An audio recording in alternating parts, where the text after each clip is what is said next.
Hi అండి, మీరు చూస్తున్నారు బ్యాచిలర్స్ కిచెన్. నేను మీ మోహన్. ఈరోజు మనం ఆలు ఫ్రై ఎలా చేసుకోవాలో చూద్దాం. చిన్న ముక్కల ఫ్రై అండి, ఇది చాలా బాగుంటుంది. బాండి పెట్టుకొని అందులో 3 నుంచి 4 టేబుల్ స్పూన్ల ఆయిల్ వేసుకోవాలి. ఆయిల్ ఎక్కువ పడుతుందండి ఫ్రై కాబట్టి.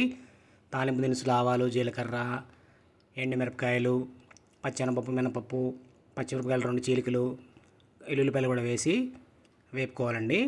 తర్వాత మనం క్యూబ్స్గా కోసి పెట్టుకున్నాం అండి ఆలు, అవి కూడా ఆయిల్లో వేసుకొని పసుపు వేసుకొని నేను చూపిస్తున్న విధంగా ఫ్రై చేసుకోండి.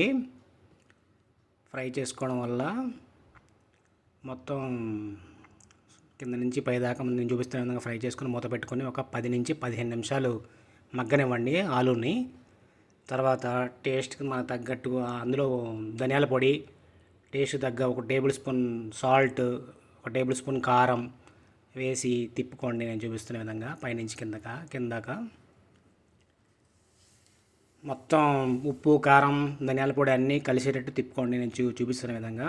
కారం సరిపోలేదండి, ఇంకో హాఫ్ టేబుల్ స్పూన్ వేసాను నేను.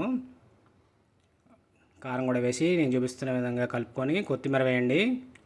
కొత్తిమీర వేసి మళ్ళీ మొత్తం కొత్తిమీర అంతా పచ్చివాసన పోయే వరకు ఆయిల్ ఫ్రై చేసుకోండి. చాలా టేస్ట్గా ఉంటుంది అలా చేయడం వల్ల. అంతే అండి, ఈజీగా అయిపోతుందండి. ఇది చాలా సులువుగా అయిపోతుంది, చాలా టేస్ట్గా ఉంటుంది. అన్ని సాంబార్లోకి, పప్పులోకి, ఇందులో మంచిగా నంచుకున్న బాగుంటుంది. అన్నంలో కూడా బాగుంటుంది, చపాతీలోకి బాగుంటుంది, పుల్కాలోకి బాగుంటుంది. అన్నిటిలోకి చాలా బాగుంటుందండి. టేస్ట్ ఈజీగా అయిపోతుంది, చాలా టేస్టీగా ఉంటుంది. చాలా ఈజీగా చేసేయచ్చు. ఇది బ్యాచిలర్ స్టైల్ అండి. నా స్టైల్లో ఒకసారి ట్రై చేయండి, మీకు ఖచ్చితంగా నచ్చుతుంది. నా ఛానల్ నచ్చితే లైక్ చేయండి, షేర్ చేయండి, కామెంట్ పెట్టండి, సబ్స్క్రైబ్.